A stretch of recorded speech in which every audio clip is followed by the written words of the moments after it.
Hi guys! Welcome to Earth of Zeal. So, andito tayo ngayon para i-share ko sa inyo yung yung nakaraang event ng July 7, 2024. First ever Airsoft Practical Shooting Event experience ko. Okay? So, i-share ko sa inyo yung videos and yung mga pictures ng kung ano mang meron ako doon. Okay, so samahan niyo ako at tara.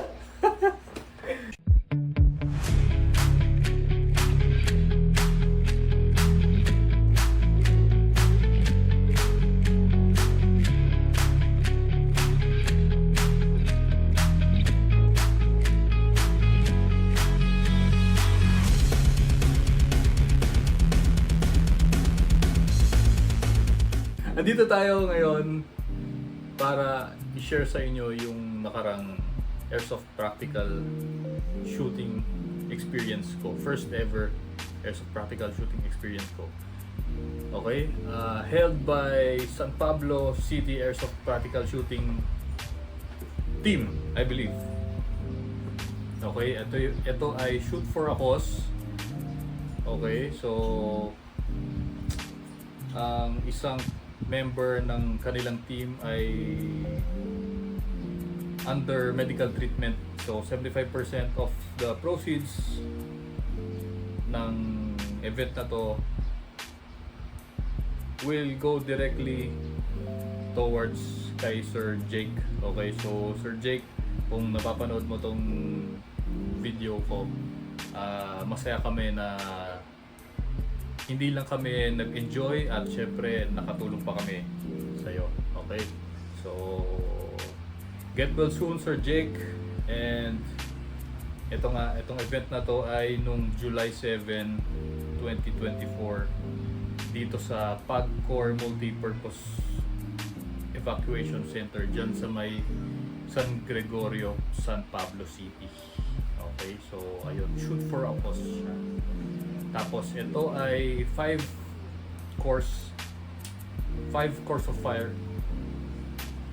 Okay, so ibig sabihin 5 stages siya na limited 10. So limited 10 ibig sabihin limited sa 10 lang ang bala nyo per magazine. So ayun. Dito na tayo sa videos. Itong nakikita niyo yung unang video na to, ito yung stage 2. Okay, hindi namin siya ginawang 1, 2, 3, 4, 5 eh. So, ang una naming nilaro, itong stage 2. Okay, so ayan, makikita niyo yan. Hindi, play ko muna.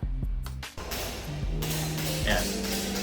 So, ayan, makikita niyo yung stage 2. Ayan. So,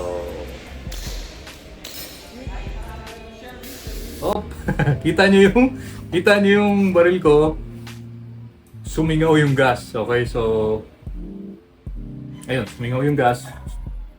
Ang cause niyan is overload ng gas. So, hindi na sabog na siya. Kaya change magazine agad. Ayan. Change mag. Tapos nakalimutan ko pa magkasa.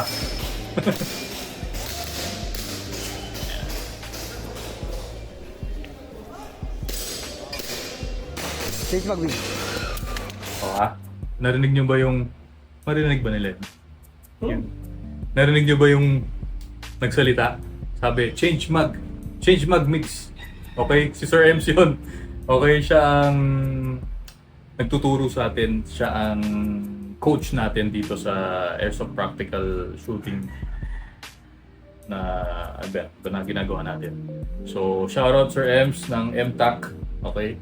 So, continue tayo dito ulit.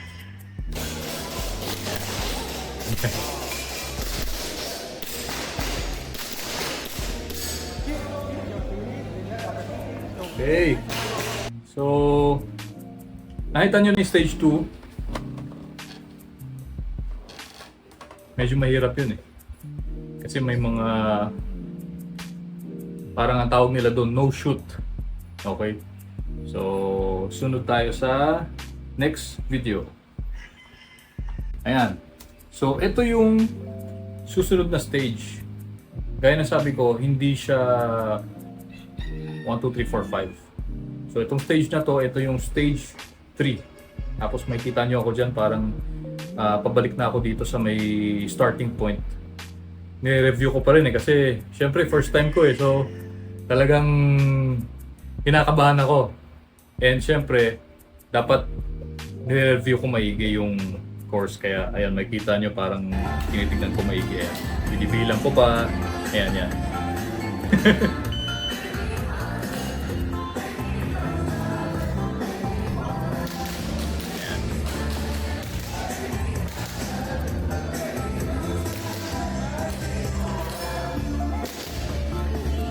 Nice! Nice! Sabi ni Sir Ems. Sir Ems!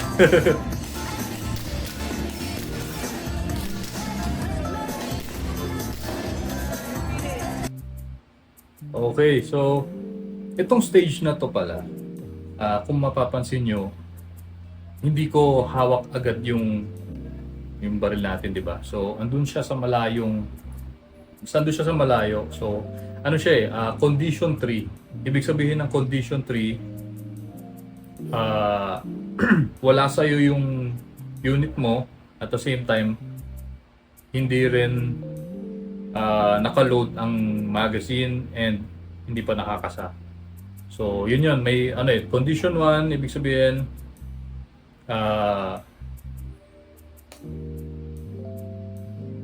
magazine inserted, tapos chamber loaded. Yun. So, ibig sabihin, nakasalpak ka magazine, nakakasa, tsaka nyo ilalagay sa holster. Tapos yung condition 2, magazine inserted, pero no chamber load. Ibig sabihin, naka-insert ang magazine, pero hindi nakakasa. So, ang condition 3, ayan, no magazine inserted, tsaka no chamber load. Yun kung hindi ako nagkakamali. So, dito tayo susunod sa next video. Ayan. So, play ko na. Ano, makikita nyo ako, di ba? Tinatanggal ko yung nervous ko kasi ano eh, first time ko sa ganitong event. Tapos ano pa siya? Puyat pa ako niyan. Okay. So, talagang tense yung pakiramdam ko dahil kulang ako sa tulog nung araw na yan. Tapos, siyempre, magdadrive ka ng medyo malayo sa amin to eh. So, kami kasi nasa Parañaque, ito nasa San Pablo, Laguna, di ba? So, medyo malayo. Tapos, alam mo yun, puyat. Tapos yung taba. So, ayan. So, dapat relax. Okay? Continue. Ayan. Ito pala yung stage 1. Okay, so una naming ni-run yung stage 2, sumunod yung stage 3, at sumunod yung stage 1. Okay, so ito yung stage 1. Ayan.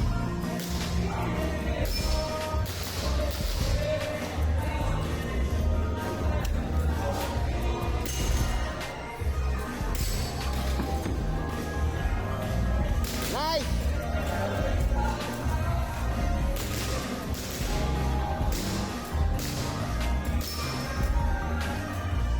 Ayun oh, ang mali ko dyan, na medyo tumagal yung oras ko, bumalik pa ako sa gitna, which is dapat sa gilid pa lang.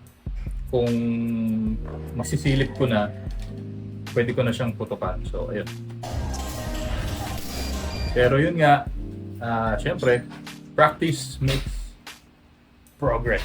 Kaya dapat practice lang tayo at maganda yung kapanood natin yung laro natin kasi makakakuha tayo ng ideas kung paano natin i-improve yung laro natin. Okay?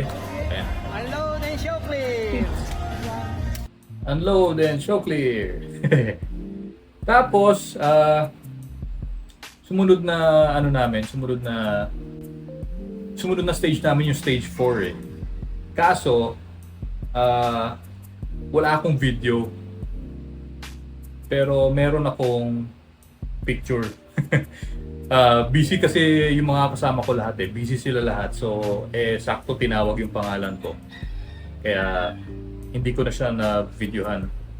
Pero, pakita ko lang sa inyo yung picture. Bale, yan. So, makikita nyo yung picture ng stage 4. Meron siyang malaking harang.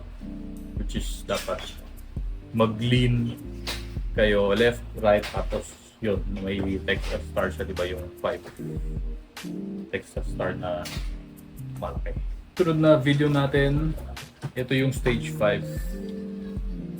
Ang ganda nitong stage 5. Wait. Ayan. So, ayan yung stage 5. Ang daming gustong gusto ko tong stage 5 kasi ang dami niyang alam mo yun, ang dami niyang ang dami mong gagawin. Okay, so ito ano na natin, i-start na natin.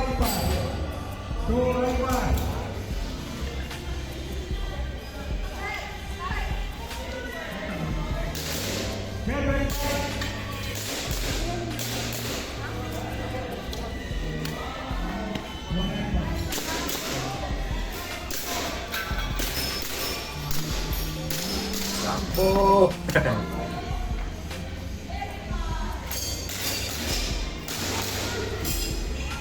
Nice, very good.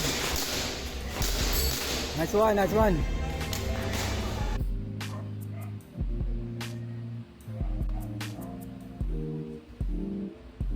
Oh ha? Narinig niyo ba yon? Yan, nag-video sa akin, si Kuya Matt. Nice one. Okay, si Kuya Matt. Shoutout sa'yo. At maraming salamat. Nice one. Okay, so ayun ang mga stages na nilaro namin. So ano bang masasabi ko? Sobrang saya. Sobrang saya nung sobrang saya nung event na yon. Although pagod, talagang puyat ako noon. 2-3 oras lang ata yung tulog ko noon, tapos layo din nung lugar, pero sobrang saya.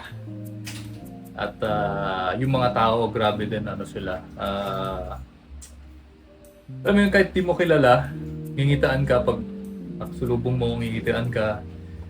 Ano sila, masayang ganitong community ba? So, ano ba?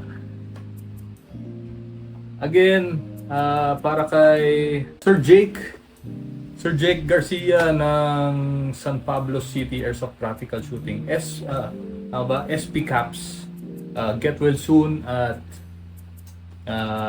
sana makasama ka namin sa susunod na mga event. Okay. So, ayun lang. Maraming salamat. At syempre, MTAC Airsoft Practical Shooting Team, kung gusto nyo mag-inquire sa kanila at magpaturo kay Sir Ems.